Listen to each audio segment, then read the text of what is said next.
제가 가진 신약 성경 92페이지입니다.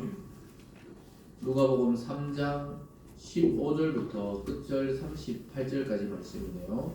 제가 17절까지를 봉독해 드립니다.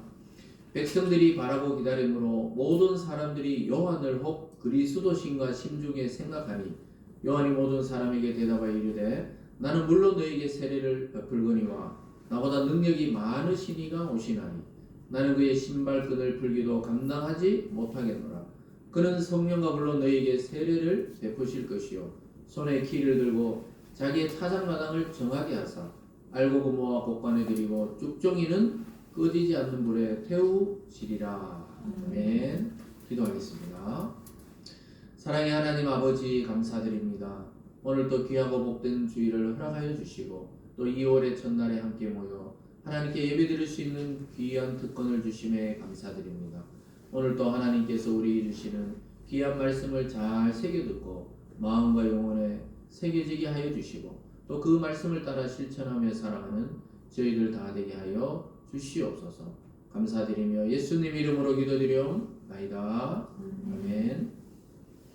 오늘 본문을 중심으로 하나님의 아들 만민의 구주라는 제목으로 말씀을 증거하겠습니다. 우리가 지지난 시간에 하나님의 아들, 사람의 아들 이런 제목으로 설교를 한 적이 있었는데요. 우리가 과연 예수님의 정체는 무엇인가? 이것이 예수님 당시부터 지금까지 논쟁거리입니다. 어떻게 보면. 예수는 과연 하나님의 아들이고 또 사람의 아들이고 또는 온 세상의 구원자가 맞는가? 이런 논쟁이 예나 지금이나 이어지고 있습니다. 그래서 이것을 우리가 정체성 이렇게 말하거든요. 예수님의 정체성은 무엇인가? 하나님이신가? 사람이신가? 물론 뭐 이론적으로 우리가 신학적으로는 100% 하나님이시면서 100% 사람이다. 이런 말을 쓰지만은 우리 굉장히 어려운 이야기죠. 그래서 항상 예수님의 정체성은 과연 무엇인가? 그래서 오늘 본문에서는 예수님을 하나님의 아들이시면서 만민의 구원자다. 이렇게 말씀하고 있습니다. 그래서 인간도 이게 정체성이 중요하거든요. 아이들이 좀 크다 보면 우리가 애들이 뭐 예전에 잘 듣다가 갑자기 말대꾸를 한다거나 불순종한다거나 자꾸 자기 주장을 한다거나 이럴 때 우리가 사춘기가 왔구나 이런 이야기를 한단 말이에요. 그 사춘기가 필요한 이유가 뭡니까? 그때 생각하는 거예요. 나는 애기도 아니고 어른도 아니고 몸은 어른 같은데 또 정신 연령은 아직 애 같고 이게 지금 혼란하단 말이에요. 정체성이 혼란한 시기가 바로 이 사춘기입니다. 그래가지고 애들이 뭐 안 하던 행동을 많이 하기도 하죠. 뭐 집을 뛰쳐나가기도 했다가 또는 뭐 학교에서 막 반항을 했다가 뭐 여러 가지 이제 성향이 나타나는데 그러면서 정체성을 찾아가는 겁니다. 그 사춘기 애들은 좀 덜하지만은 우리나라에 태어났지만 어떤 사정으로 인해서 해외로 이방이 되는 경우에 그들이 크면서 겪는 것은 정체성의 혼란이다 이런 말이에요. 분명히 자기는 막 영어를 쓰고 있고 만약에 미국에 산다면 또 뭐 영국에 산다면 영어를 계속 쓰고 있는데 자기가 거울 얼굴을 보면은 미국인이 아닌 거예요 자기가. 네? 학교에 어릴 때는 뭐 유치원 다닐 때 모르다가 초등학교 중학교 가보면은 자기 혼자 그냥 유색인종 거기서 봤을 때. 그래서 참 어려움을 겪는다고요. 나는 누구인가? 내 정말 생물학적인 나를 낳은 엄마는 누구인가? 이것에 대해서 막 계속 방황한다는 거예요. 그래서 뿌리를 찾아가지고 우리나라 오는데 대부분이 안 만나주기나 또는 찾아도 안 만나려고 하거나 그 어머니가 찾아도 또 못 찾기도 하고 이런 경우가 대부분이에요. 우리 생각에는 막 다 만나줄 것 같지만은 만나면 이 여러 가지 또 복잡하고 또 아이에 대해서 미안한 것도 있지만 안 만나는 경우도 많이 있다는 거예요. 그래서 만나면은 왜 나를 버리셨냐고 이렇게 물어보는데 그게 원망해서 묻는 게 아니고 과정을 듣고 싶다는 겁니다. 자기가 어떻게 하다가 이렇게 멀리 자기가 성장하고 보니까 이게 바로 이 정체성의 혼란을 겪는 것이죠. 그러고 보면은 우리 성도들도 이 정체성의 혼란을 겪는 거예요. 왜냐하면 우리가 하나님의 자녀라는데 또 살기는 호적 등본 띄보면 또 아버지 엄마가 따로 또 있잖아요. 그러니까 우리가 이 땅에도 살고 하나님 나라의 시민이다 이러니까 막 정체성의 혼란이 오는 겁니다. 그래서 우리가 그 정체성을 잘 가지고 있어야 돼요. 나는 누구이며 또는 나는 그리스도인으로 이 땅에 살아가는데 어떻게 살아갈 것인가, 이것만 해결이 되어도 우리가 인생의 반은 해결된 겁니다. 그래서 내가 누구인지 알려면 누구에게 가야 됩니까? 인간은 하나님께로 가야 됩니다. 하나님께. 그러니까 하나님을 알면 자기를 찾게 되어 있는 거예요. 그래서 성경 속에서 인간은 뭐나 하는지를 알면은 자기 방황이 거기서 끝이 나는 것입니다. 그 입양 갔던 아이가 성장해서 한국에 와서 내가 이렇게 살았구나. 내가 이 시골에 태어나가지고 이렇게 부모 밑에 살라 그러다가 이런 연유로 인해서 내가 이렇게 광화문에 가게 돼. 거기서도 입양이 됐구나. 이걸 찾는 것처럼 우리가 하나님을 만나야 인간이 무엇이며 나는 누구인지를 알 수가 있고, 왜 하필 이 시대에 태어나가지고 나는 이렇게 살게 되었을까, 이런 고민들을 해결할 수 있는 방법은 하나님께로 나아가는 것인 줄 믿으시기 바랍니다. 그래서 그걸 딱 깨달고 나면은 그대로 살면 됩니다. 이제 더 이상 방황할 필요가 없어요. 일부러 막 하나님 만났는데도 또 방황할 필요가 없습니다. 그렇지 않은 사람들은 평생 방황하다가 허무 가운데 죽게 되어 있어요. 인간은 하나님 안 만나면 공이거든요. 허무해요. 하나님이 창세기에 보면 창조하시기 전에 우주가 혼돈하고 땅이 흑암 가운데 있고 깊은 어둠이 있듯이, 인간은 하나님을 만나지 못하면 공허 가운데 끝나는 것입니다. 그래서 우리 신앙생활 중에 여러 가지 유익이 있지만은 하나님을 만나고 우리 자신이 누군지 알게 된 것이 가장 큰 기쁨입니다. 그래서 하나님을 만나면 자기가 누군지 알게 돼요. 인간은 무엇이며 어떻게 살아야 되며 또 하나님의 자녀는 무엇이며 내가 이 세상에 태어난 사명은 무엇이고 내가 이 세상에서 해야 될 일은 무엇이고 무엇을 남기고 갈 것인가가 분명해지기 때문에 방황이 거기서 끝이 나는 것입니다. 그래서 예수님을 자세히 보면은 우리가 살 길이 보여요. 예수님은 분명히 겉으로 보면은 사람의 아들이거든요. 누가 봐도 요셉과 마리아의 아들로 자랐단 말이에요. 동네에서는 태어나기는 베들레헴에 호적하러 갔다 태어났지만 자랄 때는 그래 그 나사렛 동네에서 자라니까 아이고 그래 마리아 요셉이 저렇게 정혼하고 결혼하더니 애를 낳구나, 그래 자라는 거예요. 그냥 사람의 아들처럼 보이는 거예요. 근데 하나님이 그 역사하셔서 예수 그리스도가 하나님의 역할을 이 땅에서 감당하시면서 기적을 보이고 사람을 살리고 이럴 때 보면은 저분은 인간의 아들이 아니라는 거예요. 그래서 하나님의 아들인지 사람의 아들인지 이것 때문에 지금도 고민하는 그리스도인이 있고 지금도 그리스도인 밖에서 고민하는 사람도 있습니다. 여러분, 인류의 영원한 숙제는 무엇입니까?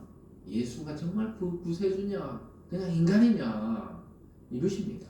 여러분, 오늘 본문을 통해서 예수님이 이 세상을 구원하러 오신 하나님의 아들 그리스도라는 사실을 분명하게 깨닫게 되기를 주님의 이름으로 축원합니다. 그러면서 오늘 루가는 세례 요한과 예수님의 관계도 분명하게 알려주고 있습니다. 사람들이 막 점점 메시아 오기를 기다리거든요. 이 세상이 압박이 심하면 심할수록 구원자를 기다립니다. 그래서 유대인들은 점점 로마의 압제가 심해지니까 이 로마를 깨부시고 우리를 구원할 막 왕적인 메시아, 그런 자가 나타나기를 기다리고 있었는데, 가만히 보니까 그 요단강에서 누가 막 세례를 주고 힘차게 막 외치고 독사의 자식들아 이러면서 설교하면서 사람들의 심령을 깨우는 사람이 나타났다는 거예요. 그래서 사람들이 막 몰려갑니다. 요단강에 몰려가가 세례 받고 설교 듣고 이러니까 세례 요한이 메시아가 아닌가, 저 사람이 오실 그리스도가 아닌가, 점점 이렇게 사람들이 생각하기에 이르렀습니다. 그래서 참 세례 요한이 생각을 까딱 잘못하면 그래 내가 메시아가 맞다 이랬으면 이 사람이 메시아로 살았을 거야. 아마. 사람 워낙 불같은 설교를 하고 막 그 물에 막 세례를 막 요단강에서 주고 이러니까 사람들이 점점 관심이 그리 가는 거예요. 그런데 세례 요한은 자기가 아니라면서 누구를 딱 소개하는 장면이 오늘 등장하는 것입니다. 여러분, 오늘 본문을 통해 예수가 누군지, 주님이 도대체 누구신지를 여러분 스스로 깨닫고 우리의 구주도 되시지만 나의 구주인 것을 깊이 깨닫는 은혜가 있기를 주님의 이름으로 축복합니다. 오늘 첫 번째로 보면요, 세례 요한이 자기는 물로 세례를 주지만 내 뒤에 오시는 분은 성령과 불로 세례를 주시는 분이라고 이야기하고 있습니다.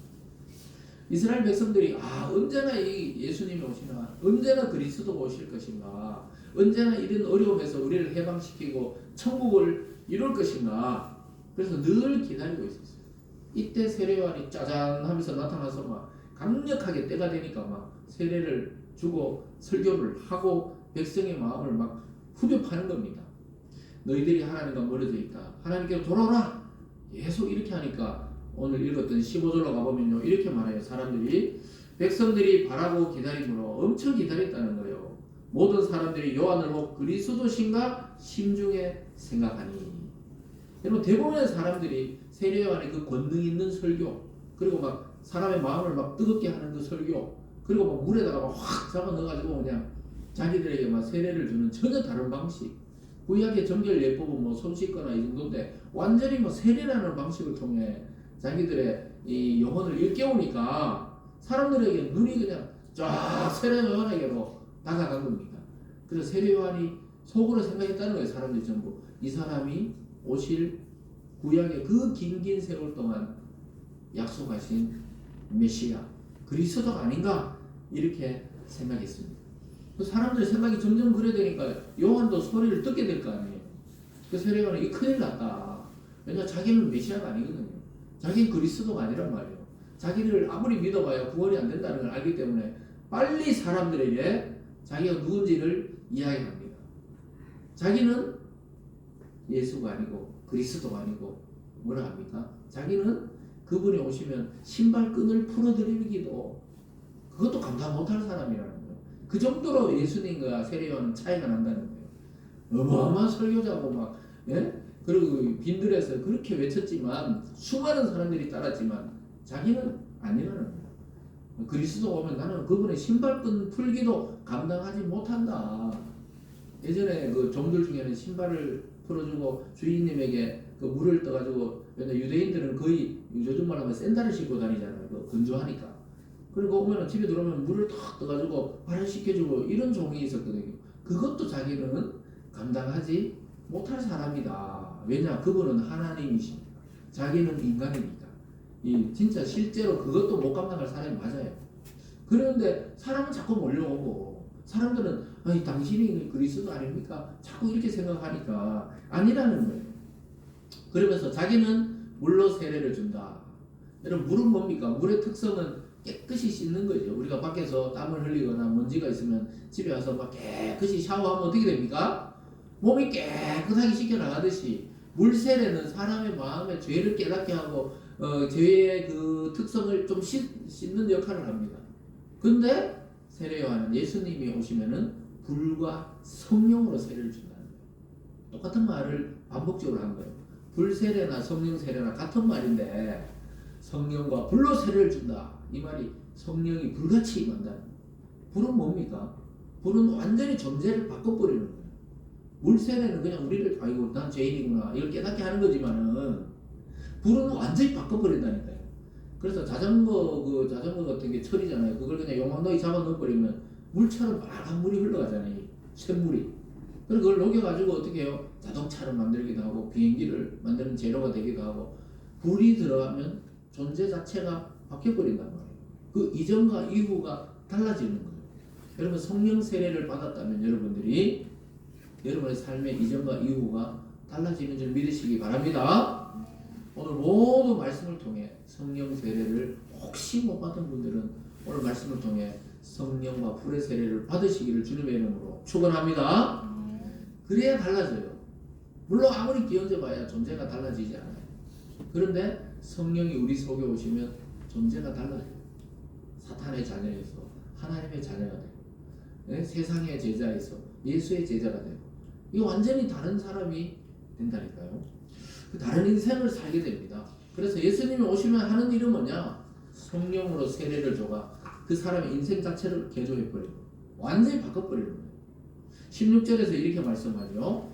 요한이 모든 사람에게 대답하여 이르되 나는 물로 너에게 세례를 베풀거니와 나보다 능력이 많으신 이가 오시나니 나는 그의 신발끈을 풀기도 감당하지 못하겠노라. 그는 성령과 물로 너에게 세례를 베푸실 것이요. 분명하게 이야기하잖아요. 나는 그리스도가 아니고 내 뒤에 오시는 분이 있는데 나는 그분의 신발끈도 풀기도 못하고 나는 겨우 물로 세례를 주지만 그분이 오시면 성령과 불로 너에게 세례를 베풀 것이다. 그래서 예수님 오시고는 막 예수님은 바로바로 치료하잖아요. 예수님 말만 해도 막 병이 낫고 귀신이 떠나고 구원에 이르게 되고 그 왜 그래요? 하나님이십니다. 겉에는 전부 인간인데 모습은 똑같은데 유대인의 모습으로 왔는데 그 육체 속에 하나님의 능력을 싸가지고 왔어요. 그래서 그 손만 갖다 대면 그냥 12년 동안 못 고치던 혈루병을 그냥 치료받는 거예요. 그래서 우리가 예수 이름이 얼마나 큰지 알아야 돼요. 그래서 성령이 우리 속에 오시면 예수가 나의 구세주라는 것을 믿어지게 하시는 분이 바로 성령입니다. 그래서 여러분 성령 세례를 안 받은 분은 예수가 구세주라고 말을 못해요. 고백이 안 나온다니까요. 그러니까 아직까지 교회를 다녀도 종교생활 하는 거예요. 종교생활. 그냥 주일 됐으니까 기도하러 가야 되겠다. 예배 드려야 되겠다. 일반 뭐 절에 가거나 이슬람에 가거나 일반 종교생활 하는 거와 비슷해요. 근데 성령이 오잖아요. 못 견뎌요. 겉으로 표현 안 나지만 못 견뎌. 예수가 구세주다. 예수가 우리에게 주신 건 생명이다. 이 말을 어디 하고 싶어가지고 못 견디는 마음이 일어나거든요. 우리가 연애하면 막 마음에 불이 붙는다 그러잖아요. 불이. 예수 믿고 성령 받으면 어떠냐. 불이 붙어가지고 가만히 있지를 못하는 게 이 정상입니다. 그래서 막 어디 가서라도 막 나 교회 다니는데 예수 좀 믿으라고 막 복을 막 자기도 모르게 이야기를 하더라는 거예요. 그렇게 돼요. 자기 자신은 잘 몰라. 옆에서 뭐 아이고 저 교회 완전히 빠졌구나 이럴 정도로. 저는 잘 몰랐거든요. 저도 뭐 신앙이 막 좋고 막 이런 게 아니고 하나님 부르심으로 목사가 내가 점점 신앙이 좋아졌지만 제가 연애할 때에도 있잖아요. 이 신앙이 막 그렇게 뜨겁고 그런 게 아니고 막 열심히 교회를 다녔어요. 그런데 제 아내가 이야기하더라고 나중에 만나면 마지막에는 항상 뭐 성경 이야기를 하더래. 자기는 알아듣지도 못하는 아브라함 이야기하고 막 노아 이야기하고 내가 그랬나? 저는 기억도 안 나는데 이 사람 도대체 뭐냐 이야기하다 보면 막 자꾸 노아 이야기를 하더라. 뭐 아브라함 이야기. 나중에 교회 다니고 보니까 성경에 나오는 그 이야기들을 하는데 나도 모르게 계속 있잖아요. 이거 했다는 거예요. 무슨 말입니까? 이걸 막 전해야지 해서 전하는 게 아니고 터져 나오는 거예요. 성령을 받은 사람은 가만히 있지를 못해요. 왜냐하면 하나님이 성령으로 막 지져놓았기 때문에 우리가 인을 받았다 하잖아요. 도장을 이 영혼에 박았기 때문에 자꾸 표가 나는 거예요. 여러분도 그런 은혜가 있기를 주님의 이름으로 축원합니다. 그래서 감당을 못할 만큼 막 뜨거워요. 이게 처음에 성령 받을 때는. 그래서 어떤 막 집회 가보면 어떤 애들 청년들은 막 뒹굴기도 하고 눈물을 계속 쏟기도 하고 막 계속 울기도 하고 밤새 기도하기도 하고 이게 처음 성령 받을 때거든요. 네? 그러니까 여러분들도 성격 따라 좀 다르지만 그런 게 있을 거예요. 막 갑자기 병이 치유됐다든가 오늘 집회 갔는데 병이 치유됐어. 이 성령을 받았다는 일종의 증상이거든요. 내가 그 교회 갈 때는 막 아팠는데 교회 예배 드리고 나니까 자기도 모르게 날아갈 듯이 몸이 가벼워졌다, 치료됐다. 이게 다 성령을 받은 사람마다 특징이 다르거든요. 어떤 사람은 성령 받으면 더 냉철해진 사람도 있어요. 왜냐하면 이게 진리가 맞다는 걸 알고는 그 진리를 또 논리적으로 증거하려고 하는 사람도 있습니다. 보통은 뭐냐? 뜨거워요. 초반엔 뜨거워요. 계속 뜨거우면 안 돼요. 뜨거운 게 있어요. 막 견딜 수 없이 막 찬양이 나오고 기도가 나오고 성경을 막 읽으면 눈물이 줄줄줄 나오고 막 왜냐하면 성령을 받아가지고 내가 딴 존재가 되었다는 걸 인식하기 때문에 그런 증상이 나타납니다. 그래서 막 어떤 교단에 가보면 또 막 성령 받은 방언이 터지기도 하고 막 입신을 경험하기도 하고 막 환상을 보기도 하고 이런 사람도 있는데 전부 다 성령 안에서 일어나는 일이에요. 그러니까 그게 나쁘고 좋은 게 아니고 모든 증상이 일어납니다. 근데 그분이 성령으로 세례를 주고 나서 마지막에 뭘 하시느냐? 성령을 세례받은 자를 알곡처럼 걷어들이고 쭉정이는 밖에 내버려서 불태워버린다. 이게 심판이거든요. 심판. 예수님의 권세가 뭡니까? 자기 사람을 구원하시고 끝까지 안 믿는 자는 할 수 없잖아요. 쭉정이는 밖에 내버려가 태워본다. 농부가 농사를 열심히 지어가지고 가을에 되면 예전에는 뭐라 그래요? 요즘에야 막 그냥 바로 논에서 탈곡하면서 바로 이렇게 내가 쌀이 돼 나오거든요.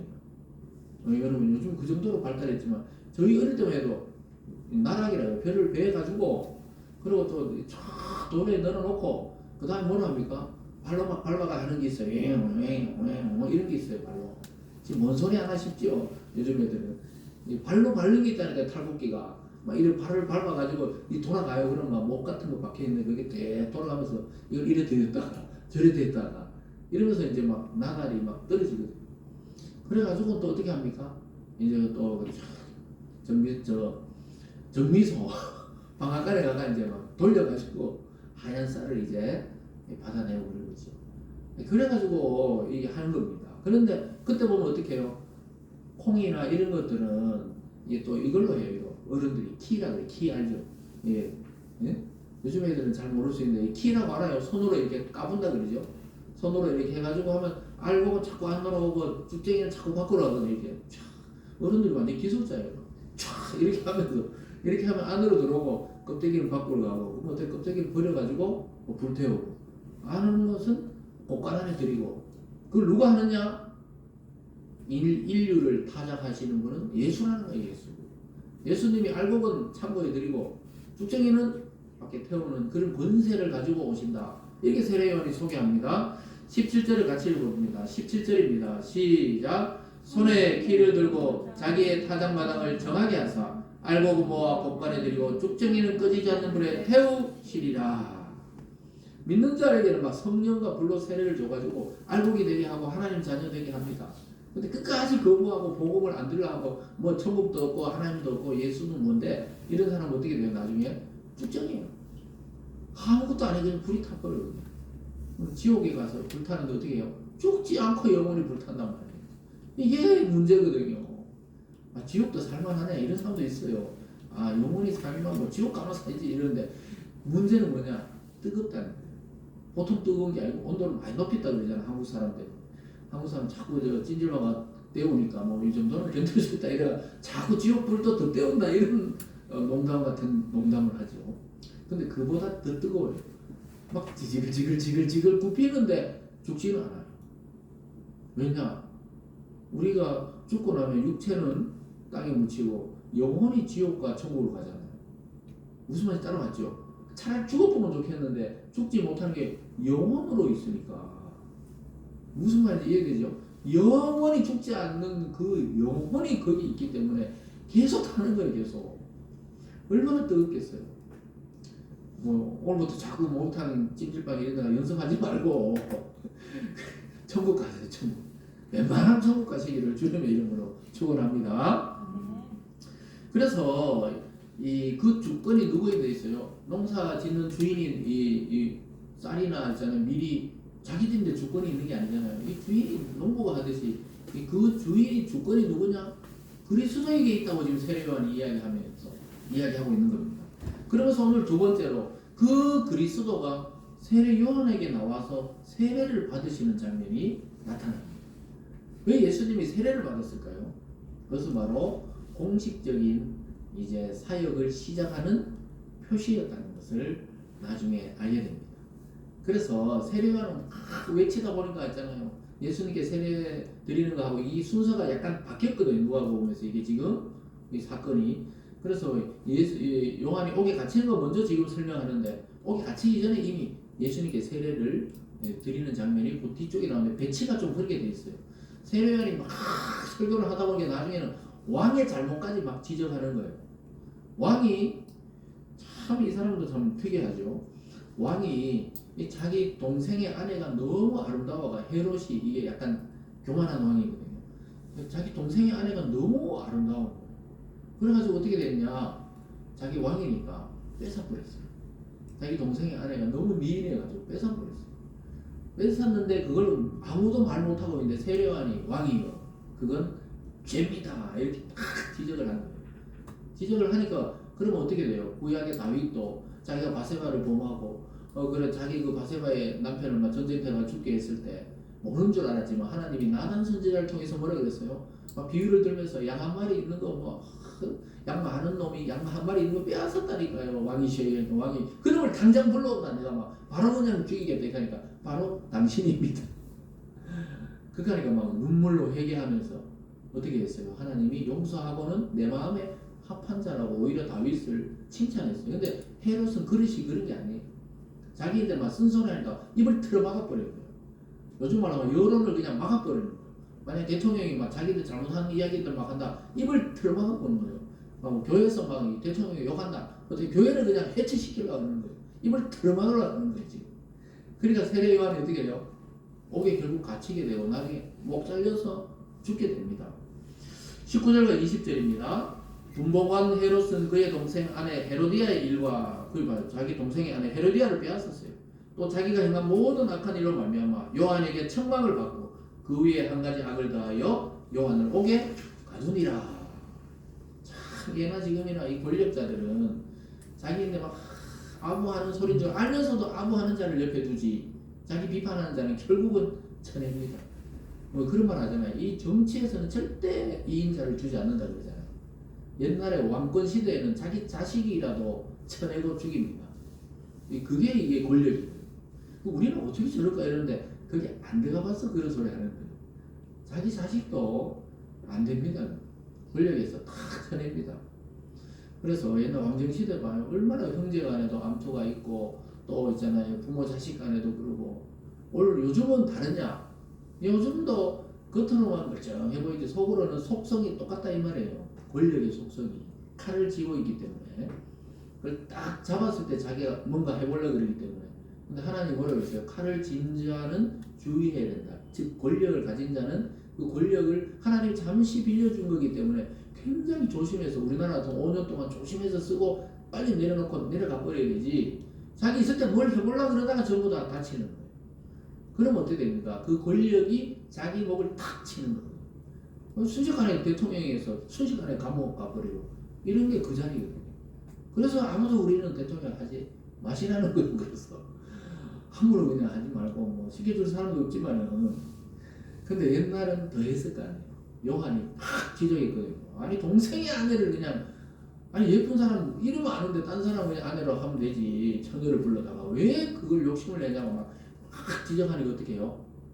이런 말을 하면서 입을 탁 틀어먹는 거예요. 어떻게 해요? 그냥 잡아넣을 수 없으니까 죄를 하나 더 씌워가지고 잡아넣었다는 거잖아요. 그 나중에 결국은 어떠냐? 이 살려놓으면 안 되겠다 싶어가 목을 칩니다. 네? 자기 그 의붓 딸에게 막 춤추라 그래가지고 헤로디아의 딸에게 춤추라 그래가지고 너무 잘 추는데 네 소원이 뭐고 하니까 저것만 했는데 물어보지 엄마가 요한의 목을 달라 그래라 이랬거든요. 그러니까 왕이 막 근심하는 척하면서 약속했으니까 할 수 없지, 요한의 목을 가져온나 속으로 좋아하고 이 죽일 명분이 없었는데 그래가지고 거기서 목이 잘려 죽게 됩니다. 얼마나 교만한지 알겠죠? 그 나중에 이 헤롯도 똑바로 못 죽어요. 결국 하나님이 막 심판을 줘가지고 나중에 결국은 이 벌레가 먹어가지고, 창자가 벌레가 먹어가지고 즉시 죽습니다. 악한 자들 이 권력 잡으면요 칼만 휘두릅니다. 우리나라도 늘, 우리나라는 대통령이 제일 조심해야 되는 자리입니다. 대통령 중에 불행하지 않은 대통령이 없었어요. 뭐 다 완수하거나 완수 못하거나 한 사람도 제가 볼 때는 행복해 보이는 사람이 없더라고요. 참 그런데도 뭐 자기가 의지도 있고 또 옆에서 미니까 뭐 할 수 없이 된 사람도 있지만은 잠시 칼을 휘두르고 빨리 내려와야 되지. 조심해야 돼요. 뭐가 정의다, 뭐가 정의다 자꾸 이러는데, 아니 정의가 뭡니까? 성경에서 봤을 때 선은 하나님의 편에 선 자가 선이고 하나님의 반대편에 서는 악이라고 성경은 말씀하고 있습니다. 그래서 참 어릴 때는 몰랐는데요. 진짜 조심해야 되는 것이 이 정치, 이 권력, 이런 거는 웬만하면 우리 그리스도인들은 멀리 해야 돼요. 왜냐? 그 속성이 속에 들어가보면 이 부패가 따라온단 말이에요. 참 중요해, 조심해야 되고, 우리는 어디로 가야 되냐? 진짜 권력자, 진짜 왕이신 하나님께로 나아가시는 은혜가 있기를 주님의 이름으로 축원합니다. 그런데 헤롯과는 비교도 할 수 없는 우주의 왕이요 만왕의 왕인 예수님은 겸손하게 세례 요한에게 가서 세례를 받는다니까요. 그때 하나님께서 그가 누군지 알려줍니다. 세례 요한에게. 21절과 22절입니다. 백성이 다 세례를 받을 새 예수도 세례를 받으시고 기도하실 때 하늘이 열리며 성령이 비둘기 같은 형체로 그의 위에 강림하시더니 하늘로부터 소리가 나기를 너는 내 사랑하는 아들이라 내가 너를 기뻐하노라 하시니라. 예수님 봐요.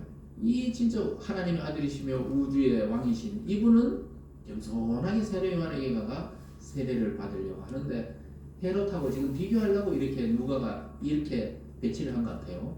헤롯은 인간 왕일 뿐인데 그것도 분봉왕, 그 동네 갈릴리 다스리는 왕인데 막 그렇게 교만한데 만왕의 왕이신 예수님은 인간의 모습으로 죄인의 모습으로 세례를 받는 이 모습을 통해서 우리에게 알려주는 바가 뭡니까? 왜 예수님이 죄 없는데 세례를 받으셔야 되죠? 우리의 죄를 대신할 분이라는 것을 알려주고 있는 겁니다. 그러면서 하나님이 직접 오늘 목소리를 내시잖아요.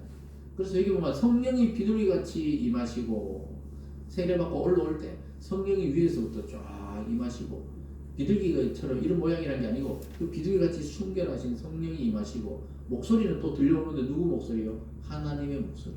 이는 내 아들이요 내 기뻐하는 자다. 이 정확하게 예수님이 누구신지를 하나님께서 말씀하고 있어요. 그래서 성령은 내려오고 성부는 목소리가 들리고 성자는 세례를 받는 성부와 성자와 성령이 삼위일체가 함께 나타나는 드문 장면이 여기 나타나는 겁니다. 예? 우리가 왜 삼위일체라 그런지 아시겠죠? 예수님은 지금 세례를 받고 있고 성령의 비둘기같이 임하고 하나님 목소리는 또 들려오고 이 삼위일체 성부 성자 성령이 함께 나타나는 장면이 예수님이 사역을 시작할 때 세례를 받고 이제 공식적인 사역을 시작할 때 삼위일체 하나님께서 나타나셨어요. 그 말은 무엇이냐? 이 지상에 있는 동안 예수님의 사역은 하나님과 성령이 함께 하시는 동력하시는 사역이었다는 것을 보여주고 있습니다. 그래서 아까 말씀드렸듯이 예수님은 세례를 받을 필요 없는 완벽하신 분인데 왜 죄인의 모습으로 자꾸 이렇게 등장하시냐 하면 우리가 죄인이니까 죄인하고 죄가 없는 분을 맞바꾸려고 하다 보니까 육체로 오실 수밖에 없었던 것입니다. 여러분 그는 하나님의 아들이시지만 사람의 아들로 사셨습니다. 모든 사람의 죄를 담당하기 위해서 한 사람의 죄라면 그럴 필요가 없죠. 근데 모든 인간의 죄를 동일하게 담당하셔야 분이기 때문에 하나님이 인간이 되시는 거예요. 우리가 개미를 구원하려고 개미가 된 것보다 더 어려운 게 하나님이 인간이 된 것입니다. 여러분 예수님을 믿는 우리에게 이제 성령이 오셨죠. 예수님께도 이렇게 세례받을 때 성령이 왔지만 우리에게도 성령이 왔잖아요. 그 성령은 이제 떠나지 않습니다. 저와 여러분을 영원까지 인도하실 분인 줄 믿으시기를 바랍니다.